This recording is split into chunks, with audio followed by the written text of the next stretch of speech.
Hello అండి. Welcome back to Chamki kitchen. ఇవాళ నేను ఫిష్ ఫ్రైని చూపించబోతున్నానండి. నేను ఎప్పుడు ఏ విధంగా అయితే ఇంట్లో చేస్తానో ఆ విధంగానే మీకు చూపించబోతున్నానండి. ఇది ఎంతో చాలా రుచిగా, టేస్టీగా ఉంటుందండి. చాలా తక్కువ నూనెలో, తక్కువ టైంలో మనము ఇది వేపుకోవచ్చండి.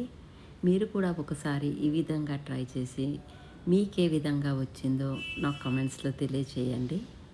ఇది చాలా రుచిగా ఉంటుందండి. దీనికోసం మనము చేప ముక్కల్ని మరీ మందంగా కాకుండా, పల్చగా కాకుండా మీడియంగా కొట్టించుకోవాలండి.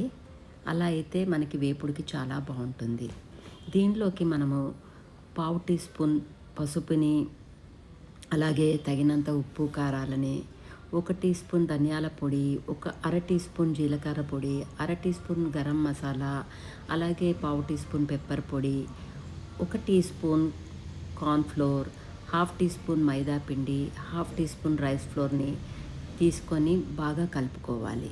ఇలా కలుపుకున్న దాంట్లోకి half teaspoon ginger garlic paste, అలాగే ఒక హాఫ్ లెమన్ జ్యూస్‌ని పిండుకొని కొద్దిగా నీళ్లు కలుపుకుంటూ దాన్ని పేస్ట్ లాగా తయారు చేసుకోవాలి. ఇలా తయారు చేసుకున్న పేస్ట్‌ని చేప ముక్కలకి బాగా పట్టించుకోవాలండి. అలా పట్టించుకొని ఒక అరగంట సేపు రెఫ్రిజిరేటర్లో పెట్టాలండి. ఎందుకంటే ముక్కలకి బాగా ఉప్పు కారము బాగా పట్టి వేపినప్పుడు చాలా బాగుంటుంది. అలాగే 1 టీ స్పూన్ నూనెను కూడా ముక్కలకి కలుపుకొని ముక్కలకి ఇలా బాగా పట్టించిన తర్వాత ఒక అరగంట సేపు రెఫ్రిజిరేటర్లో పెట్టుకోవాలండి. ఇలా పెట్టడం వలన మనకి వేపుడు అనేది చాలా బాగా వస్తుంది. తర్వాత ప్యాన్లోకి ఒక 4 టీ స్పూన్ల నూనె వరకు తీసుకోండి. చాలా తక్కువ నూనెలో మనకి ఫ్రై అయిపోతుందండి. ముక్కల్ని మొదట మీడియం ఫ్లేమ్లో పెట్టుకొని ఒక 5-6 నిమిషాల వరకు మెల్లగా వేపుకోండి.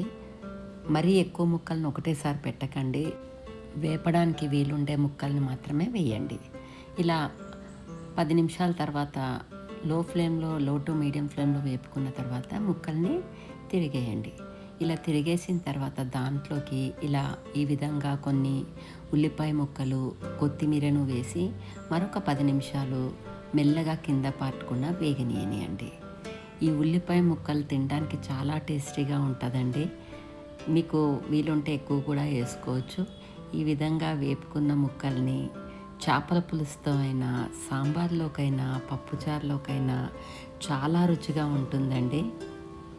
మీరు కూడా కంపల్సరిగా ఒకసారి ఈ రెసిపీని ట్రై చేయండి.